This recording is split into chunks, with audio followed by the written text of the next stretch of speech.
niwaambie watu wa huku, watu wa huu mtaa, 2027 mkinichagua kura kwa hii mtaa huku, hii yote yenye mnaona huku nitabadilisha. Na si story na jaba, niteka gari hii lami ya kutoka huku kienda huku. Hiyo zote ni maneno ambayo nitatengeneza. Tunaelewana nyinyi wangwana? Na huku hizi vitu ambazo mnaona huku niteka vibanda na niweke pale shule. Mnaona?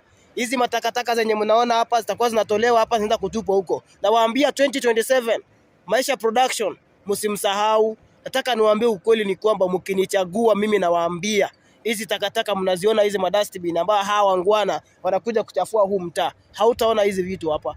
Ndaongea na nitaambia hawa wangwana watoe hapa hizi vitu. Naongea gavana wa huu mtaa kama huko. Nataka niseme ukweli kwamba hii takataka inafaa kutoka hapa. Ili utengeneze mtaa wetu ngare ama namna gani? Angalia yote ni viwanja. Angalia. Yote ni akina nani? Angalia alafu anasema kampuni za muliki wa China na wa Kikuyu na watu wagani hapa hivi. Lazima tuangalie tungarishe nchi yetu ya Kenya. Ama namna gani? Simunipatie kura 2027 twende pamoja. Ama anasema uongo.